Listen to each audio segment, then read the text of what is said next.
Well, disappointing result, Gary. How do you assess how the game went?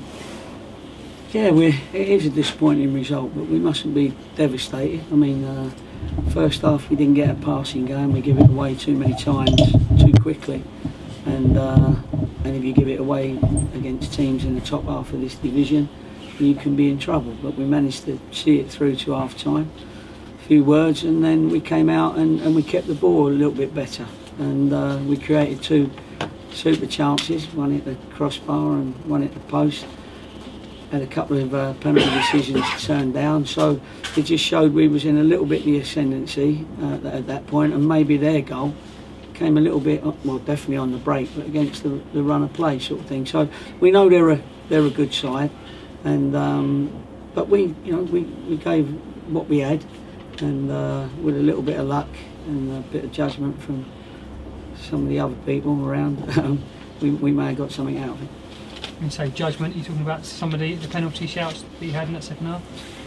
Well, I think they're both good shouts myself, but especially when you ask, the reason for not giving it, and the reason comes is, that his standing foot slipped, and I'm not too sure that was what happened. But anyway, I'm not going to get involved in that, because it's happened to us a few times here when we get beat at home 1-0, and we have penalties against us, and the 50-50 ones I keep telling you don't go our way, and sometimes the 40-60 ones don't go our way either, and that's how it is. And you hit the bar and hit the post as well, so luck wasn't on your side there either.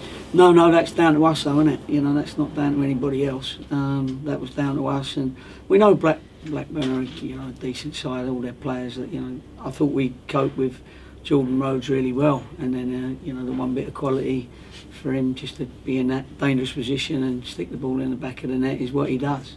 And I thought that Dunn created some good space for himself, so we have to learn from all these games. We're still learning about the teams at the top half of the championship, the ones that are are seeing themselves as going back to the Premiership.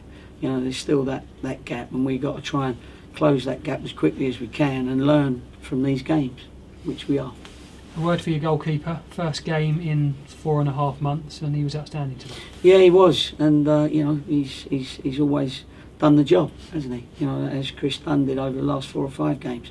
So the good thing about it is we know, Merrick's doesn't need too many games to be on his top form, because he was on top form today without a game in 12 weeks, whatever it was, even more than that maybe. So, we're pleased to have him available again, especially through this busy period.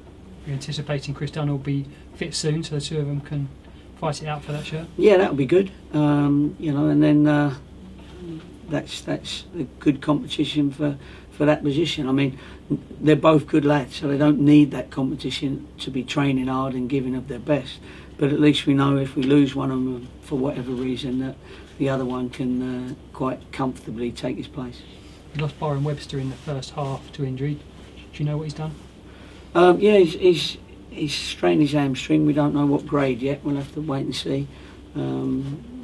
Probably doesn't look good for the next game or so. We'll have to wait and see. But obviously there was a lot of rain, and there was a lot of the pitch was heavy. So any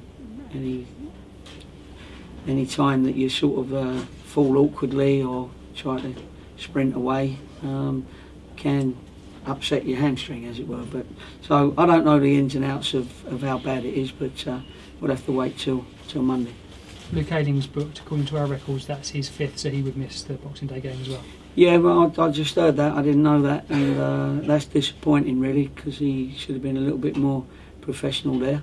So we'll deal with that in house, because on the face of that, somebody else might be able to get done with Descent, who's on one booking, but we don't like Descent anyway. But certainly him, that's a silly decision he's made there to get that 5th booking.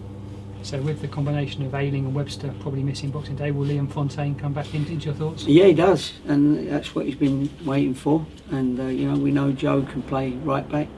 We've still got the wide men of Foley, Dawson, and Davis. So we don't want to lose them, of course, but we are going to lose them. So that's where the squad comes in.